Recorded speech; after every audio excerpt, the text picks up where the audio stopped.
Is momentum real or made up? Is the question that I have for you today. Is momentum real? And, um, I hear Pat McAfee talk about this all the time, and I'm a firm believer in momentum. And as you guys know, I'm in graduate school, so I'm studying sports psychology and talk about peak performance, flow, peak experience all the time. I just wrote a paper on peak performance, and man, that stuff is amazing. I love that. Patrick Mahomes, that fourth quarter drive, peak performance. That overtime drive, peak performance. Steph Curry's game 4 where he dropped 43, that's peak performance right there. So you guys might want to go back and look at those games or look up the definition of flow, peak performance, peak experience, and you guys can learn more about that. But peak performance is basically when you see somebody who is performing at the highest level possible. It looks like they can do no wrong. It looks like they're executing flawlessly. That is what we call in the sports psychology world peak performance or flow. A lot of people call it flow these days. It just seems like everything's flowing, everything's clicking. As an athlete, you feel amazing. It's an amazing state to be in. This is something that a lot of sports psychologists have tried to figure out how to harness, how to get players to play at their peak, their flow, their best every game. Obviously, everybody wants to play their best every game, but everybody wants to play in this, where things seem easy, like you're not having to try to do things. That's what we call flow, peak performance. A lot of people try to emulate that. Another thing that has been a hot topic in sports, and it has a hot topic because of PFF, I guess because PFF doesn't think that momentum is real. I believe momentum is real.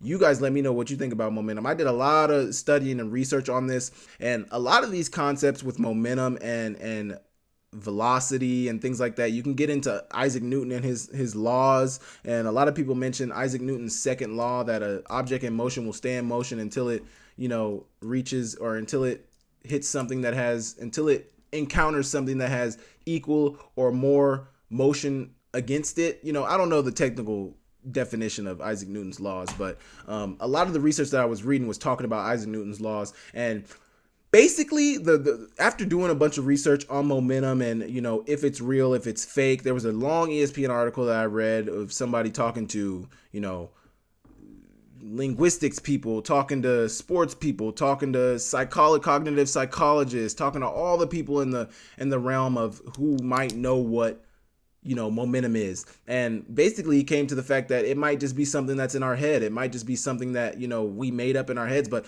my thing about momentum is, like, you can feel it when you're in it. And, everybody knows that, like they say, people might overuse the word momentum. People might overuse the term momentum. People might say momentum when it's actually not meant to be used. And one thing that was mentioned in that was, like, people always talk about momentum when they talk about, it was the NC State played somebody and they were down late in the game. It might have been NC State was up and the other team was down. I can't remember, but I remember NC State, they were down. Somebody was down against or for NC State, and NC State ended up winning the game in the end. They had to score a late touchdown. Then they kicked an onside, got the onside, scored another touchdown, 134-30. It was an amazing game.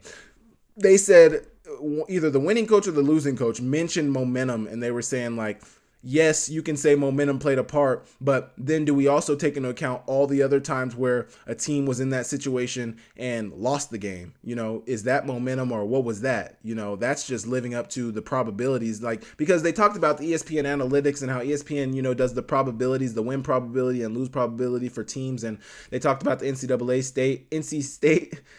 State game, how when they ended up winning that game, the analytics had flipped and it had showed that, it had showed the probability had flipped, and it had showed that, they were basically down here to lose, and then they went up here to win, like, at the end of the graph. It spiked at the end of the graph. So they talk about how, when they do these probabilities, and when ESPN is putting up those numbers, they're basing that off of all the thousands of games that they've analyzed and all the thousands of data points that they put in there that contributes to that 99% probability that you're going to lose, because they've seen that instance. So a lot of people say, is it momentum or is it just by chance? Are these just, lucky situations? Because, I think sometimes it is about chance. Like the NC State game could have just been chance. They could have just won by chance. But also, everybody knows that when you lose the momentum in a game, when you lose the groove in a game, I talk about this all the time. Good offensive football is played when you're in a good groove, when you're in a good rhythm, you're completing short passes, long passes, you're getting 4 or 5 yards each run. Like, that's what a good rhythm flow looks like. To stop that, you have to stop that. You have to stop that rhythm. You have to get a stop on first down. You got to get a stop on second down. You got to get an interception. You got to get a pass incompletion. Like, something to disrupt that rhythm, disrupt that momentum.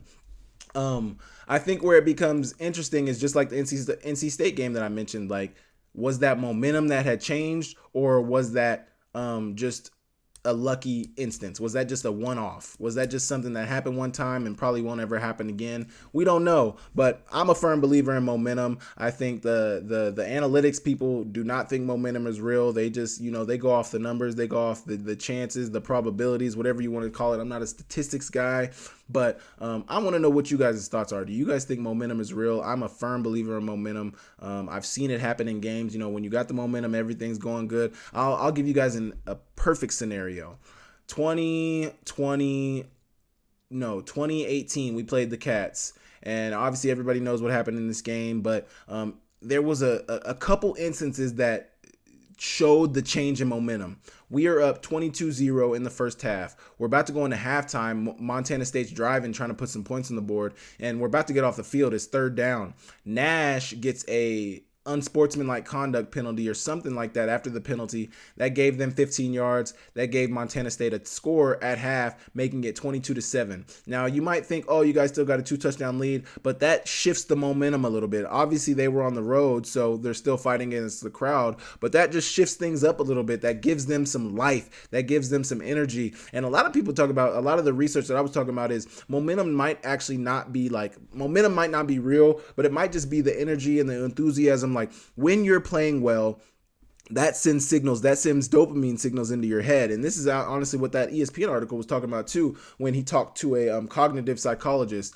When good things happen, that sends dopamine to the brain. This might be what momentum is. When you're doing good things, it's just flowing well for everybody. Everybody feels good, and that dopamine is rushing to the brain, and it's relaying. It just keeps happening in the head. But then when that bad thing happens and that dopamine stops, that's when the momentum stops. That's when everything halts offensively, defensively, whatever it is, and it just feels like a snowball effect. Well, I think the reason that a lot of people are on the fence about momentum is because you can't really judge it one way or the other. Like, nobody really knows. It's not real. It's nothing concrete. It's just a term that people use, but nobody really knows a true and firm definition for it. So I wanted to ask you guys what you guys think about momentum. Do you guys think it's real? Do you guys think it's fake? But I think I was talking about that Montana State game. We lost the momentum and we ended up losing the game. Now, there was many times in that game where we could have got the momentum back. There was many times in the game where we probably did have a good, healthy amount of momentum. But the fact that Montana State at that point in the game had the confidence, they all believed that they could win, and they did win. Unfortunately, it was against us, but that is the only, there's a ton of instances that I can think of. We played North Dakota in 2018, and they got the momentum and never let up. We lost that game by like 40, and they were up by a ton in the first half, and that's a perfect example of just how positive momentum can help you. You guys let me know.